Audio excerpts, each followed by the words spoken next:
The moment you feel the most pressure to act, the moment your brain is screaming at you to do something, anything, that is usually the exact moment you should do nothing.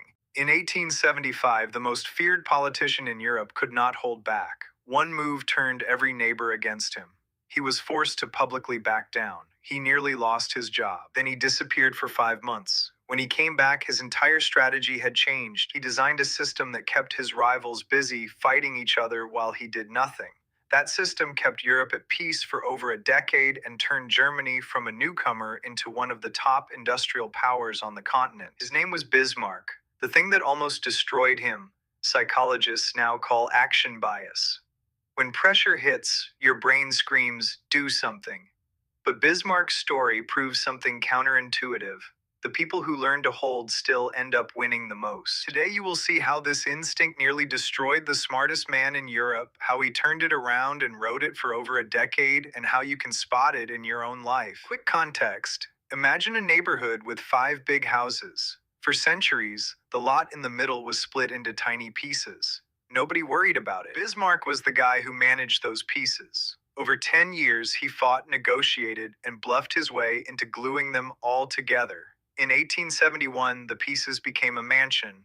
That mansion was Germany. Every neighbor got nervous overnight. Now he was the biggest house on the block, but his reflexes were still stuck in the small pieces era. His biggest rival, France, was recovering fast. New money, new army, new confidence. The most natural response kicked in: intimidate them. Shut it down before it becomes a problem. He planted scary headlines in newspapers, had officials whisper about a preventive strike, the same old playbook that had worked every time before.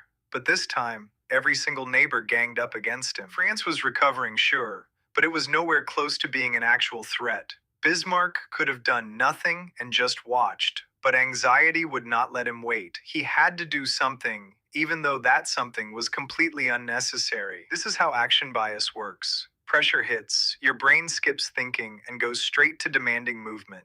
You move, the anxiety drops. But the trouble is just getting started. The most dangerous part of this loop is that it does not feel like a mistake. It feels like the right call. You acted, your anxiety dropped, your brain tags it as a win, even though you just made everything worse. Action bias is relief pretending to be progress. England and Russia sided with France and forced Bismarck to publicly withdraw his threats. The Kaiser himself wrote letters to smooth things over. The most feared man in Europe became the reckless subordinate who got scolded. He offered his resignation. Then he did something most people would never do. He stopped, left the city, went quiet. 5 months of total silence. He was thinking. While every instinct screamed at him to hit back, he poured all his energy into one question: how to make his rivals exhaust each other. 5 months later, he came back with a system. The core idea was simple: give each neighbor something they really want, but make sure that gift creates friction with one of their other neighbors. England got trade routes, but those routes stepped on France's interests. Russia got influence, but that influence made Austria nervous. Every neighbor ended up busy dealing with every other neighbor.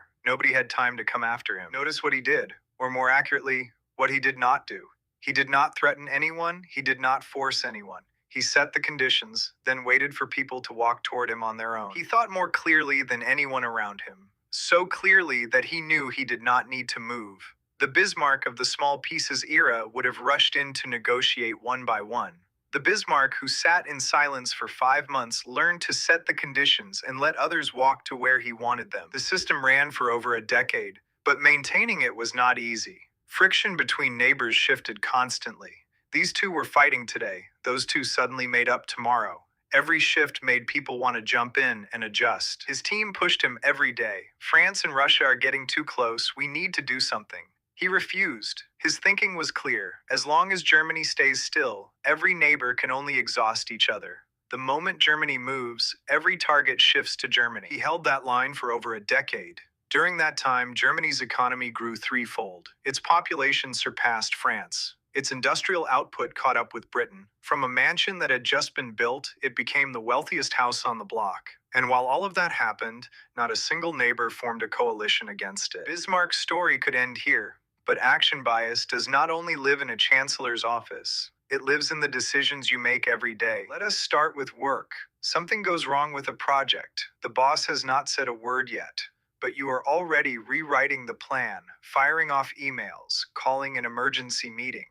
After all that hustle, you find out the problem was somewhere else entirely. Everything you did served one purpose, making yourself feel like you were not just sitting there. If you had waited for the boss to speak, figured out where the problem actually was, you might have realized you did not need to change the plan at all. Now look at investing. A stock drops 10%, you sell. 3 months later, it bounces back higher than before. Your judgment was fine. You just could not stand watching the red numbers on your screen and doing nothing. Every urge to cut your losses runs the same loop. Anxiety spikes, action pushes it down. Your brain says, "Good job." If you had asked yourself one question, has the business behind this stock actually changed? And the answer was no, you would not have sold. Relationships make it even more obvious. After a fight, before the other person has even processed what happened, you fire off 3 messages trying to explain yourself. Every extra message pushes them one step further away. Every message you send is fixing your own anxiety. It has nothing to do with the relationship. Action bias disguises itself in relationships as, "I care, so I need to do something." But real caring sometimes looks like silence. Give the other person one night of space. By morning, you will probably find things are not as bad as they felt at midnight. Data backs this up. Researchers studied soccer goalkeepers facing penalty kicks. Staying in the center saved 33% more goals. But almost no goalkeeper stays put, because standing still while a ball rockets toward you feels like giving up. Your gut says jump, the math says wait. The goalkeeper chose his gut. When you are panicking, you choose the same way. Every single one of these situations runs the exact same mechanism. Anxiety appears, the brain demands action, action is taken, anxiety vanishes. But the problem is still there, often worse. You fix the feeling, you wreck the situation. So what do you do when you are not moving? You take the time you would have spent flailing and use it to figure out the right move. Bismarck did not spend those 5 months lying around waiting for a miracle. He was designing a system that made his rivals exhaust each other. You do not need to design a system, but you need the same mental shift. From "what can I do right now" to "what conditions need to appear before my move makes sense." There is only one question you need to spot: action bias. Am I solving the problem or am I solving the anxiety? If the answer is anxiety, stop. Shift your attention from "do something" to "what conditions need to show up before I move." Bismarck ran into this problem 150 years ago. After his worst failure, every instinct told him to hit back harder. He sat in an empty room for 5 months. But those 5 months were packed with design. When he finally made his move, every step had 5 months of thinking behind it. Act decisively when the moment is right. But when the pressure is at its peak, do not let anxiety make the call for you. Stop. Figure out what conditions need to appear before moving. Then wait for those conditions. Next time your brain screams, "Do something right now," try doing nothing, just for an hour, just for one night.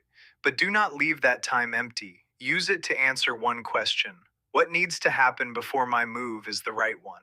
The moment you figure that out, you have done the hardest thing anyone can do when they are panicking. You chose to think before you moved.